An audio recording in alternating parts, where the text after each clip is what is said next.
Hi, everybody. This is Stephanie. I am a member of the regional clubs team at the Yale Alumni Association, and we are in the midst of an incredibly busy season right now with two commencements this year and three reunion weekends coming up. Last night, we held Destination Bar Night to help graduating seniors find other classmates who are headed to the same cities as they are. So we are very excited about all the activity that is back on campus, but we are also equally as excited to continue with our Yale Alumni Live series. And today we have two very special guests, one who is a graduate, one who is a co-producer of an amazing film coming out very soon. So I am going to introduce you to Jeremiah Bogert, who's going to tell us all about his Yale story and his upcoming film, Surf Nation.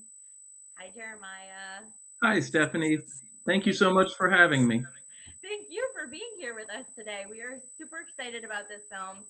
You and I have obviously been talking for quite some time about the release and what's been going on in the process. So we're going to be joined by Jessica Chen in just a few moments, who's going to talk with us both about the film. But first, in Yale Alumni Live fashion, we'd like to talk about you and your Yale experience. So if you would, Jeremiah, tell us where you grew up and why you chose Yale. I grew up in Bedford, New York, which is just an hour outside of New York, and went to high school in Pomfret, Connecticut, at Pomfret School, Mhm. and was always pretty excited to go to Yale. My father is an alum, and he and I used to go to football games all the time when I was a kid, and we'd roam around campus a little bit. So it was a place I was always excited to go to. And which residential college were you in, Jeremiah? I was in Saybrook, so I yeah I was Surrounded by Saybrookиans. I was just with a bunch of Saybrookиans in Portland, and usually it's Saybrook, the best college. That's what they say.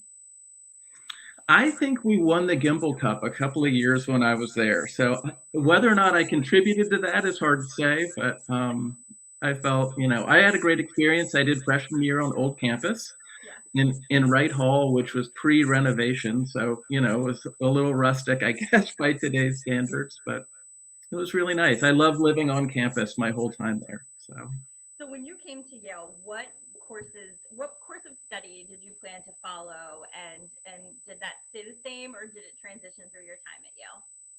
it pretty much stayed the same. I mean, I knew I wasn't a science and math person, so I took English, history, some psychology classes, and wound up being a philosophy major, actually, of all things, and did my language requirement in Spanish, which was fun. So And yeah. what activities were you involved with on campus? I was on the sailing team for my first 2 years, which I really enjoyed. And I also did a Dwight Hall Big Brother program, Big Sibling program. So Yeah, that was terrific. I'd spend a day or two a week with a little brother in New Haven that I was matched up with, and we had a lot of fun together. I love that. That's wonderful. So when you were preparing to graduate, what was your next step after Yale? What was your early career like? I made a weird decision at some point that I wanted to be a lawyer, and so my first job was as a legal assistant at a Wall Street law firm, and I think I lasted 6 months, and then was able to get a job at an illustrated book publisher that we sort of did big coffee table books that were photography driven, and I'd always had an interest in photography and did work there for about 2 years, and then got interested in journalism. So went to University of Missouri Journalism School. Oh, wow. And so after journalism school, you then moved out to LA. Is that what was next for you? I did, yeah. It was right when things were starting to get digitized. So I went to work for the LA Times, and we had a site on Prodigy, which seems really old. It was like the World of America Online, Prodigy, and CompuServe, I Oh think. my gosh. Yeah. So I was sort of involved in that, and I worked at the LA Times for about 3 years, and then I got a job at the New York Times and moved back east and worked there for about 10 years. And covered 9/11 and a variety of big stories there, which was pretty exciting. Will you tell us a little bit more about that experience being in New York and covering 9/11 as a journalist? Will you share a little bit about that? Sure. It was I was the photo assignment editor, which is essentially the air traffic controller for all the photographers in New York City. Yeah. And on that day, it was a Democratic primary, so we had a lot of photographers out around the city early in the morning. And I just sort of remember sitting in the newsroom, and after the first plane hit, no one really could understand if it was a mistake, if a plane just sort of went off course. It was really weird. And um, so I sent photographers obviously downtown to Wall Street, but also to hospitals in the area. And sort of it was the only day in my career when every existing assignment was canceled. It was like there's only one thing we're covering today. This Right. is gigantic. Right. And it was very eerie in that there were no very few people were coming to hospitals because it was sort of like you had a minor injury in some respects or you were in the pile um, Yeah. of rubble. And then it was one of the few times in my career I've always been a photo editor, so I'm in the office, and towards the end of the day photographers and reporters were coming back into the newsroom covered in ash. And so the story felt all of a sudden like, oh my gosh, it's really close. And my wife and kids were living in Brooklyn Heights at the time. And so my kids immediately came home from school. They were pretty covered in ash because the wind was blowing in that direction. And it was just, it wasn't, we weren't in shock in the newsroom at all, but it was a pretty traumatic day. Yeah. And we had, I don't know, 400 or 500 people lined up outside the New York Times with cameras, with photos that they wanted to bring to us for us to publish of what Oh they wow. had shot. Wow. And some of those photos included people jumping out of windows, and it was very intense. And over the next few days, we chose to publish photos of people who jumped out of the tower. Mhm. Mhm. And I remember getting a call from a woman who said, my son wore a red tie to work today, and I'm looking at this photo in the New York Times. Can you enlarge that on your computer and help me determine what happened to my son? I mean, it was a lot of sort of moments like that Yeah. for the first week or two. That's really traumatic. Yeah, it was very intense, and the subway was out, so I bought a bicycle the next day, and I rode my bike from Brooklyn to Midtown for 3 years basically, and afterwards. Oh my So goodness. But your coverage received pretty wide acclaim. Really. yeah, we won 2 Pulitzer Prizes for photography for those stories. And that included civilians essentially on the street, just kind of capturing the world around them. In our final entry, yeah, I think we had 1 or 2 photos from people who happened to be on the Brooklyn Promenade and looking Wow. across at the Twin Towers. So Wow. That's really incredible and life changing, I can imagine. So you did this coverage at the New York Times, and then where did you go next? So after about 10 years at the New York Times, I got a phone call from my old boss at the LA Times who said, hey, we've got a job for you. And I sort of needed, me and my wife and kids sort of looked forward to a change of scene after having gone through all that. And we moved out to Manhattan Beach here in LA. And I had started surfing in Montauk when I was living in New York, and sort of wanted to teach my 3 kids to surf. And we're like, okay, let's try Southern California beach life. And with the privilege of working at another great big paper. So Yeah, we, that's you know, incredible. So we're going to talk in just a moment with Jessica, who is your LA Times colleague. But when you think about your career, where you were when you went to Yale and where you ended up now, you thought you were going to be an attorney at one point. Did you ever see yourself doing something like this? Is this more like a profession that sprang from passion? How would you describe that when you look at your 18-year-old self going to Yale? I think it's sort of like we'll talk about the movie in a second, but um, I always have loved photography, and I worked at my local paper when I was during my summers when I was at Yale. Yeah. But I had this weird idea. I need to go to Wall Street to be a lawyer and to earn money. And I knew my heart really wasn't in it, but I had to go through that process before I could kind of really do what I cared about. So, and I think the characters in the film go through a portion of that. And so I think that's why I related to them when we were filming the movie. Yeah, I think that really resonates with so many people, you know, needing to find that place where it feels really right. So I'm excited to talk about this film, especially since you are a surfer yourself. So let's bring Jessica Chen on with us here. Hello, Jessica. Uh-oh. Hi. How are you? Good. How are you? Good. So Jessica, tell us a little bit about yourself. We know that you are a colleague of Jeremiah's at the LA Times. Tell us kind of really quickly your path to the LA Times. Yeah, I similarly to Jeremiah, I didn't study journalism in my undergrad. I was a bio major, so I thought I wanted to do physical therapy or do something in the health field.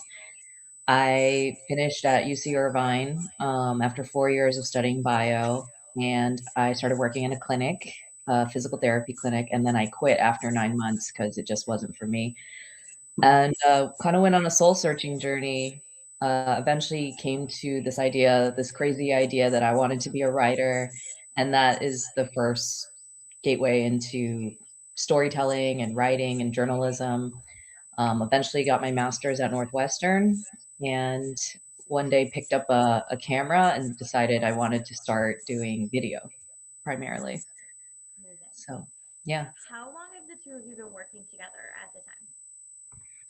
I think 4 or 5 years. I left the Times over the course of filming the movie, so I'm now back at the New York Times. But Jessica and I worked there probably for 4 or 5 years. Jessica, hmm Yeah, I think so. Yeah, we met at the LA Times. I started there in 2016, and this story started in maybe 2019.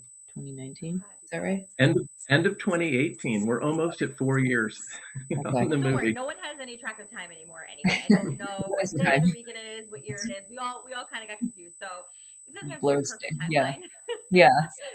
But so now that the two of you are together, you're working together, tell us how the idea for Surf Nation came to be and a little bit about the process that led you to traveling to observe these young people. Yeah, so we both worked in Jeremiah worked in the photo department. I worked in the video department at the LA Times. And one day we came across this article in Surfer Magazine about this Olympic surf team forming in China as a result of surfing becoming an Olympic sport. Right. And we were just immediately drawn into this. We get stories all the time. We hear about stories all the time, but this one just had something very special about it. So we spent a month looking up ways to reach the coaches, trying to connect with the coaches on Facebook, and no luck. Got no responses. Eventually, I just emailed this woman, Ashton Douglas, who was the writer of the article, and she gave me PT Townend's contact. PT was the first Chinese national coach. He's Australian, though, the first world surfing champion. And she gave me an AOL email account for PT, which I thought this is going to lead me nowhere. Reached out to him anyways, and he got back to me right away. And that's when we met up. It turns out he lives in Huntington Beach, California. So Jeremiah and I and our other colleague Claire met up with him, and that's when things started to really go in motion. Wow. An AOL. You can't discount an AOL address. You never know what's going to happen.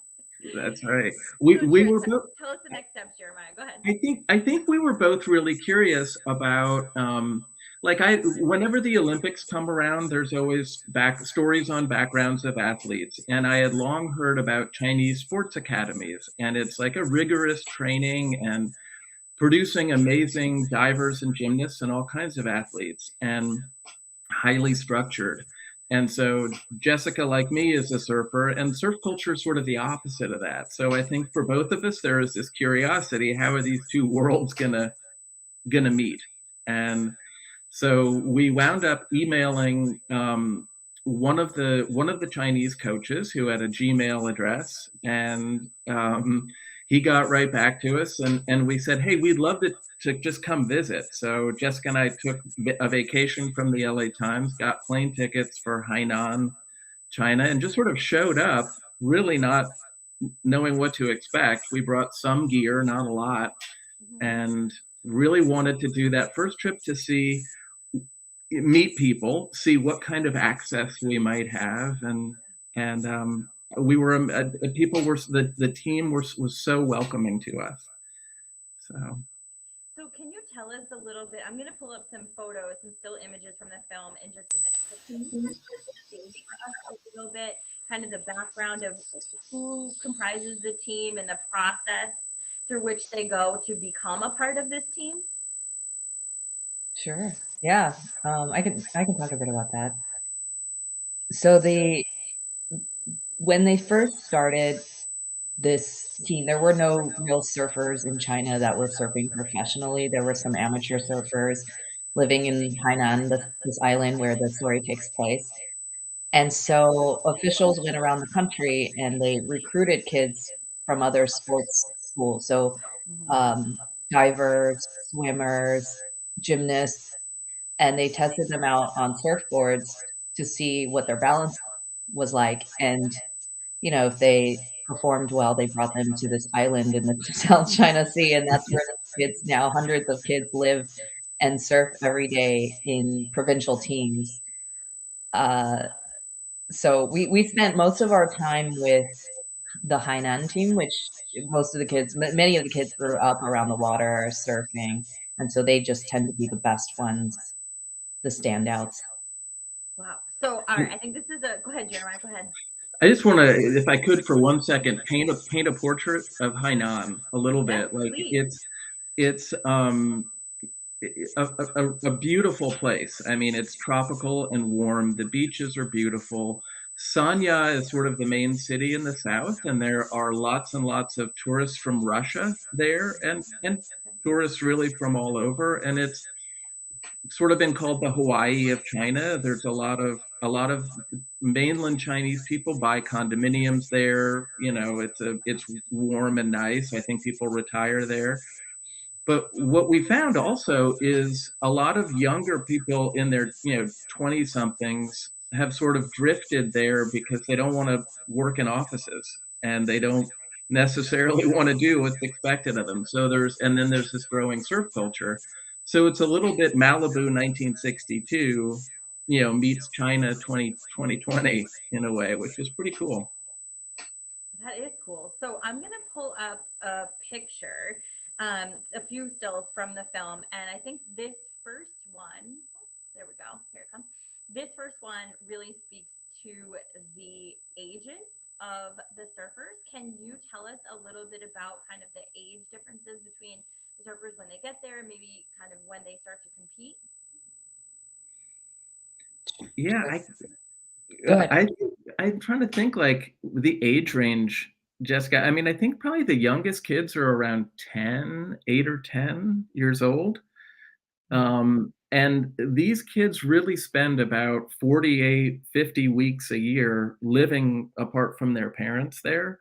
And those who do well get paid a salary and they send a portion of that home to their parents. So there's some degree of pressure around how well they do in local competitions. And it's hard to know when they start to compete. I think there's a lot of little competitions as they're learning to get people used to that. Is that how you remember, Jessica?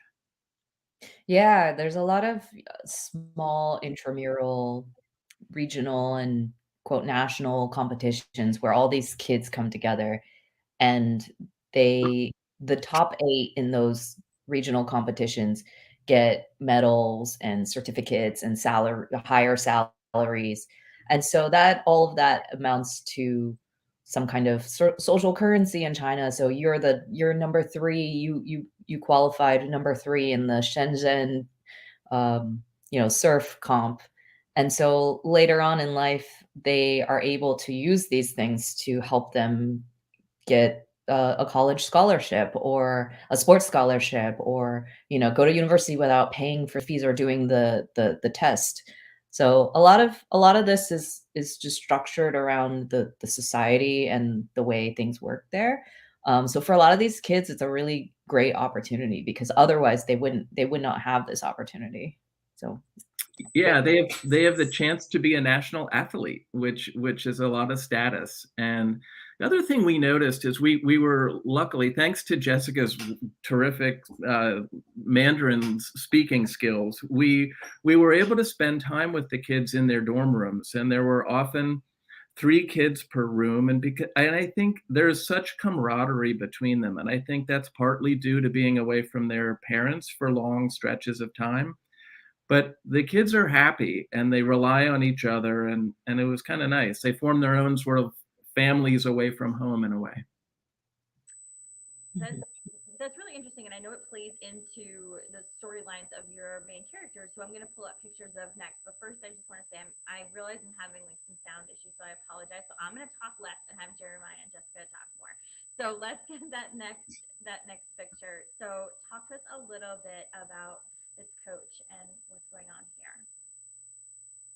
this is Coach Moyu. He is emblematic of a young generation of Chinese who they grew up with seeing a lot of change in their country economically, socially. And Moyu studied in Germany for a time and learned how to surf there. He speaks fluent German, English, and Chinese. He's a Renaissance man. And Moyu came back to Hainan and started surfing without really any idea of where that was going to lead. It was just something his parents didn't understand what he was doing. Moyu was kind of soul searching at the time. And he just happened to be in the right place at the right time when the Olympic announcement was made. So Moyu already had a foothold in Hainan, or already knew the surf scene, already understood where the best places would be. So he is a big part of setting up this academy.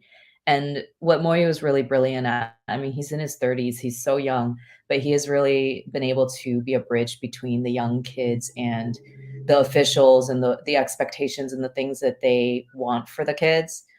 He's able to translate that to the team in ways that are fun and pull in a lot of different strategies. Like he goes on YouTube and he learns what are the best coaching methods, and he borrows from other sports. And that's when this video or this photo still was taken, was when he's on the beach and he's showing them a game on the iPad and telling them, this is what you guys have to do. They were doing I don't know, Jeremiah, was like they were doing like burpees and push-ups to get their heart rate up, and then they had to like answer questions on an iPad. The idea being how to use your mind when your body is physically stressed. So it was kind of cool. Yeah. That is really fascinating. So this next still is one of your main characters. Tell us a little bit about him. This is Alex, he's now 18. When this was shot, he was probably 16. He's the best surfer in China, and he moved with his father. His parents were divorced, and he stuck with his father, and they moved to Hainan when Alex was 5 or 6 years old. And so Alex grew up on the beach. His father owned a hotel that had a lot of tourists. So Alex learned to speak English by virtue of growing up in this hotel with his father, and was sort of a beach kid. And his father said, very non-traditional parenting style, his father said, if you really care about surfing, you don't have to go to school. So at age 6, Alex is like, that's amazing, Dad. I don't have to go to school anymore. And so he spent all that time surfing. And so he's a very good surfer. For his age, he's very competitive with surfers globally, which is pretty exciting. He also has a lot of pressure. He's the best chance China has to win a gold medal in the near future. But also all the other kids want to beat him in competitions. So he sort of has that level of pressure as well. So pretty fascinating kid. Mhm. Yeah, absolutely. And I think, I was reading the synopsis, obviously. He struggles with some of those, the rigidity of the training, right? That's at play here big time with him. Yeah, Alex's dad told us that it's hard to teach a kid like Alex because he's learned so many things on his own.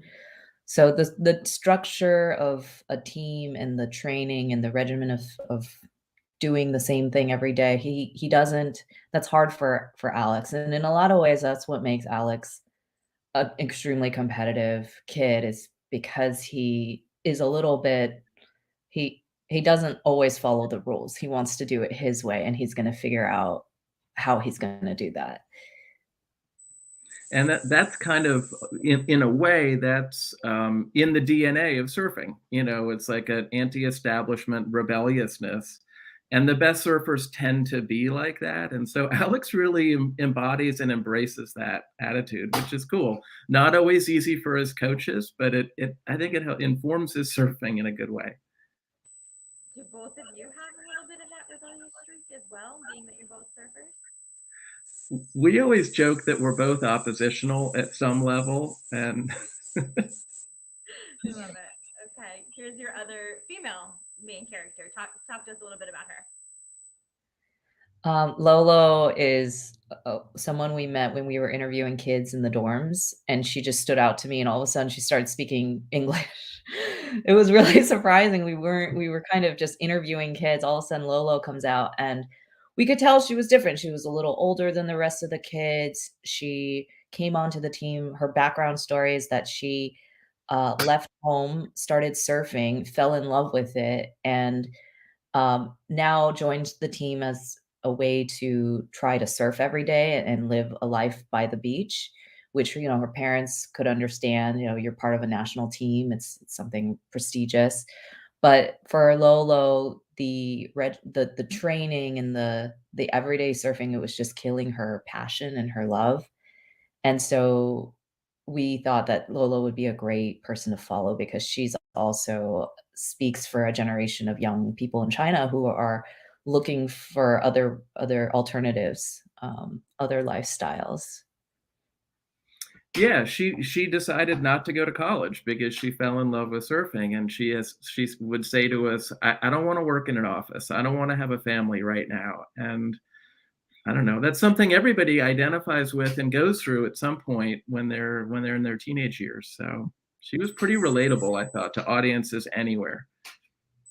Yeah. I think everyone gets into surfing for some reason, and for our characters, it was a way of expressing the things that they truly want for themselves. I love that. One last image, which I just thought was really gorgeous. Talk to us a little bit about this moment. I think that gives you such a sense of how beautiful it is in Hainan. And these kids, sort of their daily rhythm is on a beach like this and living together in this big hotel and eating good food. And a handful of the coaches are Australian. They're really great surfers, and they've been brought in to help train everybody. And I think this sort of speaks to the camaraderie, and the happy feelings everybody has with the coaches in this beautiful environment. One thing that Coach Moyu tells the kids is if you are happy, if you enjoy surfing, or if you just enjoy being a part of this, then it will translate into better surfing. So while there's pressure and there's competition among all these kids, there's also a sense of family, and Moyu really instills that in them. Just if you're happy, you'll do well. That's a great point, Jessica, and that speaks to a generational difference. So the film opens with a speech by an official from Beijing who's in charge of of all Olympic water sports, and he travels to Hainan. I don't know how old he is, 50s or 60s, and he basically says, the way to validate yourself as a person is to win a gold medal for China. that is your duty. And these little kids are like, ugh, it's not easy.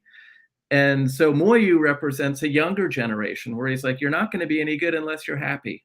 And so I think that sort of reflects some changes that are going on. That's really uplifting. I love that. I'm going to leave this image up while we talk about where the film is now, what is next for you guys, and of course, how our Yale family can see this film. So tell us, I know this has been a long time coming, this next step for you all. So tell us about, what you've done recently with the film and where you're headed next. We had a sneak peek screening in Los Angeles 2 weeks ago, and then we're having our world premiere at Mountainfilm in Telluride on over Memorial Day weekend. And if you go to the Mountainfilm website, you can buy a digital pass to see some of the movies if you're not actually traveling there. So that's a way that people can see it.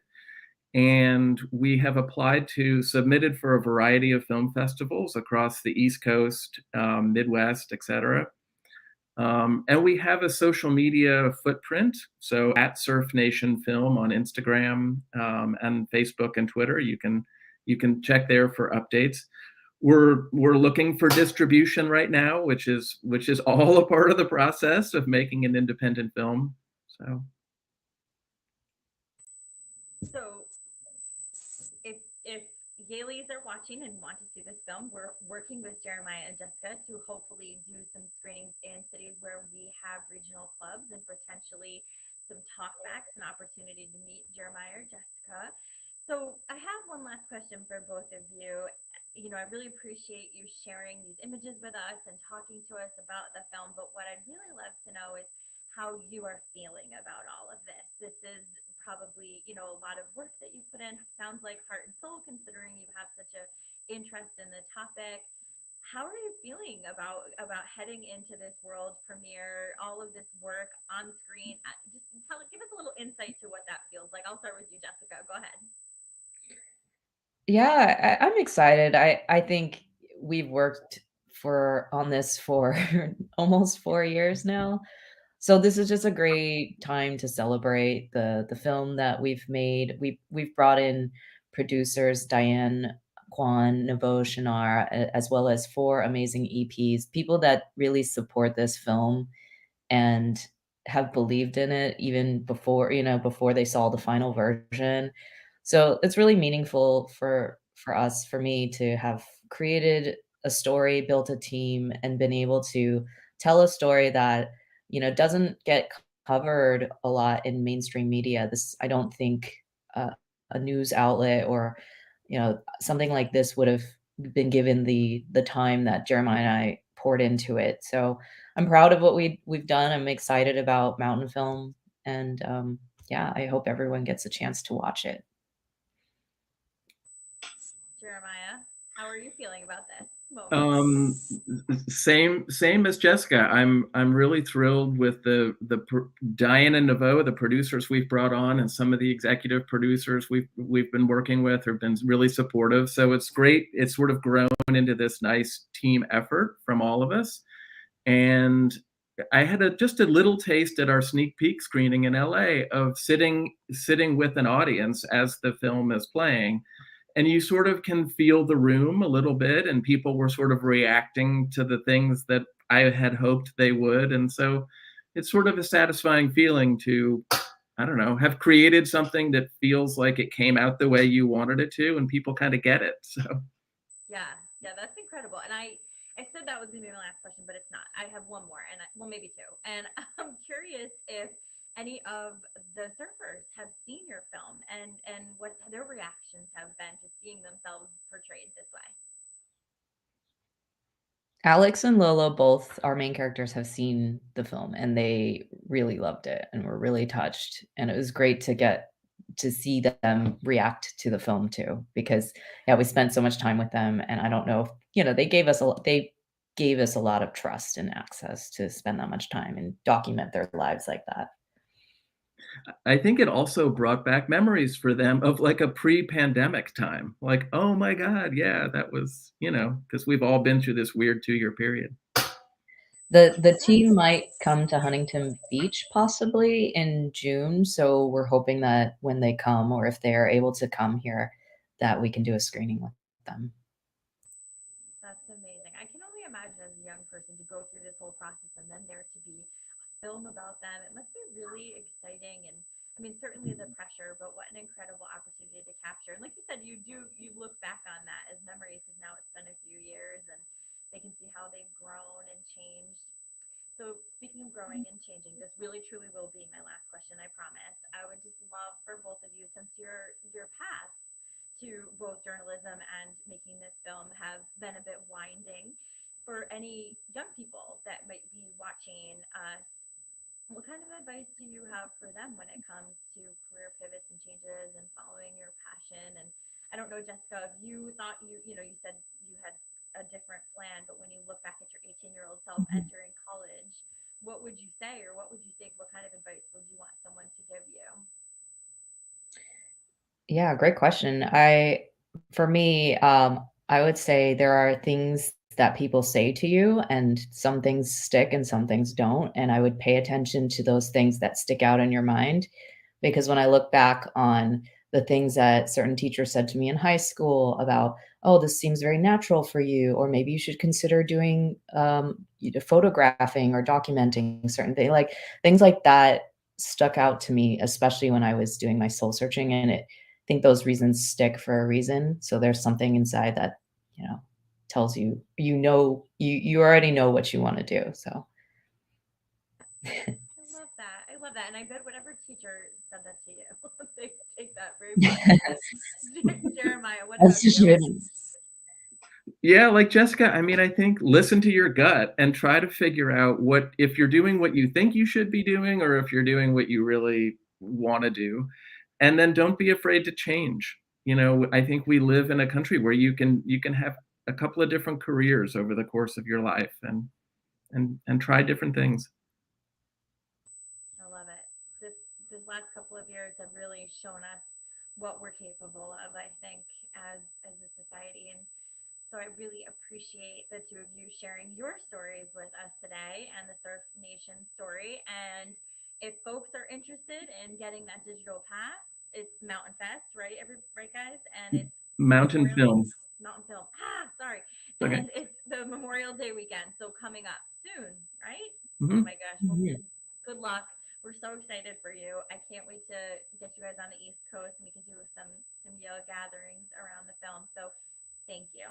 And thank you guys for watching. And we will see you probably with some live coverage from commencements and reunions, all things Yale in the weeks ahead. Have a great weekend, everybody. Thank, Bye. thank you so much.